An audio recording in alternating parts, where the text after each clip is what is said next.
Ruggie explains that his mom joined the stars in the sky right after he was born, while his dad went out to scrounge up some money one day and never came back, so he was raised by his grandmother. 思い出っていうと、やっぱりばあちゃんと過ごしたことっすかね。While we never learn what exactly happened to his father, Ruggie has said that Sunset Savannah is a rough place and, you gotta tread carefully and never let your guard down, as otherwise you'll be someone's dinner. He also says that there are not many mages where he comes from, so he may be a special case. Ruggie explains that as he and his grandmother couldn't afford cake for his birthday, she would make him donuts, instead. 代わりにばあちゃんが作ってくれるドーナツを毎年楽しみにしてたんすよ。ケーキを買えるようになった今も、誕生日にはあのドーナツが食べたくなるんだよな。This likely connects back to donuts being Ruggie's favorite food. 一番はさっきも話題に出したドーナツ。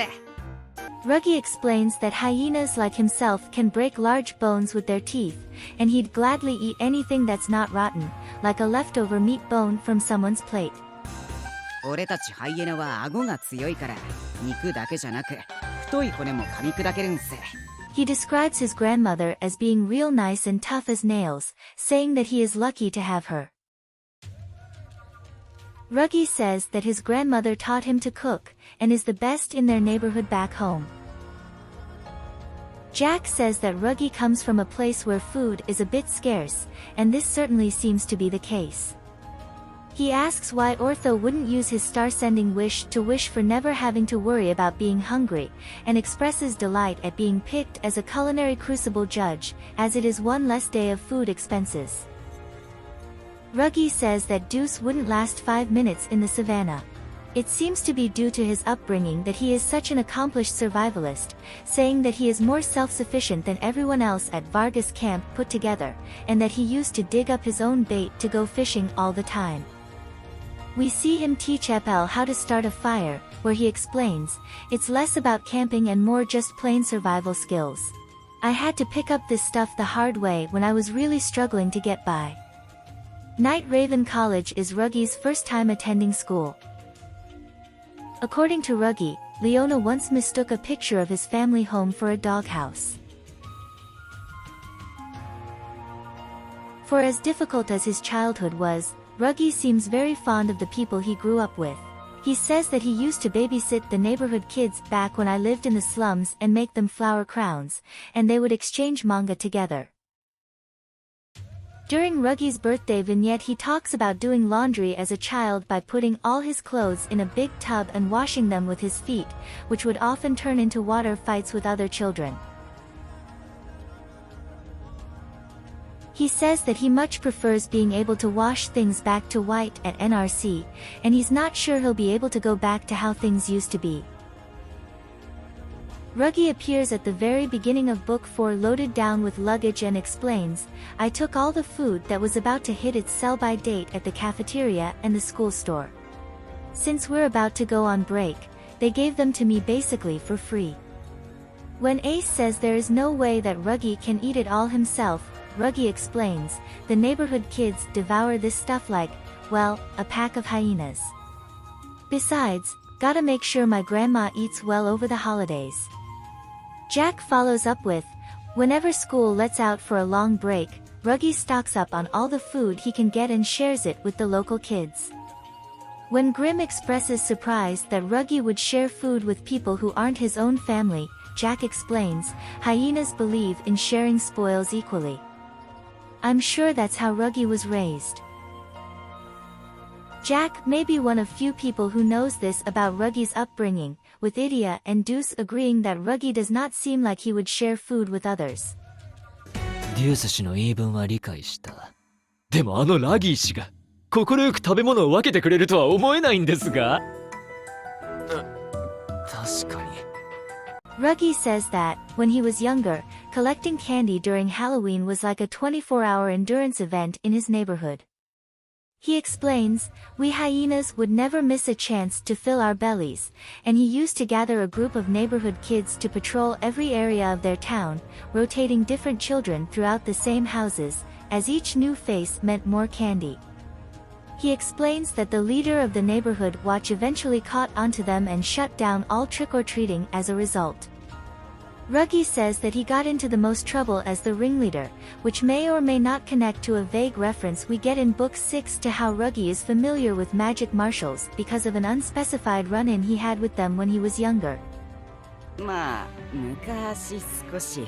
Ruggie explains that, after their trick-or-treating was shut down, his grandmother made everyone pumpkin pie from jack-o'-lantern pulp. As a result, he took up a job carving jack-o'-lanterns so that he could use the pulp for pie.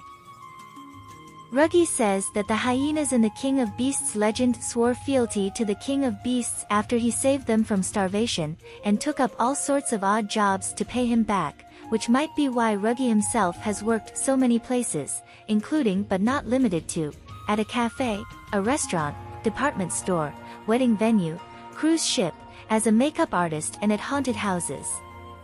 He says that he sometimes gets too greedy in alchemy classes and will mess things up, insinuating that he may sometimes earn money through his alchemy lesson failures as well. During Spectral Soiree he surprises Crowley with his willingness to go to the rescue of the kidnapped students, explaining that they will not get a winter holiday if Halloween never ends, and the holidays and New Year's are major hustle opportunities, so he has to be able to go back home. He says his part-time jobs have helped him master the art of socializing. In a vignette we learn that Ruggie also earns money through collecting mandrakes from the botanical garden for the ramshackle dorm ghosts to sell, though he is always careful to leave a few behind so that the teachers don't suspect him. Ruggie works at Mastro Lounge during a vignette, and it is clear his wide range of experience has resulted in a lot of skill. He helps clean up a mess while delegating tasks and even manages to convince Floyd to go back to work after he becomes bored. When Azul decides to cut off the queue for the lounge as they have simply become too busy to accept any new customers, Ruggie convinces him to remain open, sending dining area staff to the kitchen while making up the difference all by himself. He assigns tasks as they arise to the other lounge staff and manages to handle the rush of customers as promised, impressing Azul. Ruggie says, "Compared to some other jobs I've had, this is a piece of cake." When asked what is most important to him, Ruggie responds, "Money," but then follows up with a warthog bank that he found abandoned on the ground outside some rich people's house.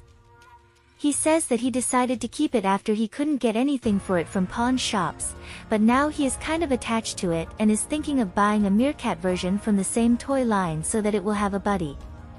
This coin bank is mentioned again in a chat, and also in Book 3. There are several hints throughout the different vignettes that hyena beast people are treated poorly in general in Twisted Wonderland. Leona describes the hyenas from the tale of the King of Beasts as a group of pariahs, which may have something to do with it. Ruggie himself says that people look down on hyenas, but hyenas never forget a debt. They never forget a grudge either, and we see him say things like a lowly hyena and a hyena like me. When Ruggie happens upon Leona working out chess strategies alone, Leona invites him to play, but Ruggie refuses on the grounds that, "I don't fight battles I can't win." During a vignette we learn that, much like Leona, Ruggie seems to be a famous spelldrive athlete. New students to the school talk about seeing him on television, with Jack describing him as a major supporting player known for his speed and finesse. It seems that sports commentators refer to him as the disc swiper. In Japanese, the spotted hyena is called Buchi Hyena, the word hyena itself being a borrowed term and Buchi meaning speckled or a mix of colors. According to the official fan book, the name Ruggie comes from either the word rug or perhaps from his rugged life.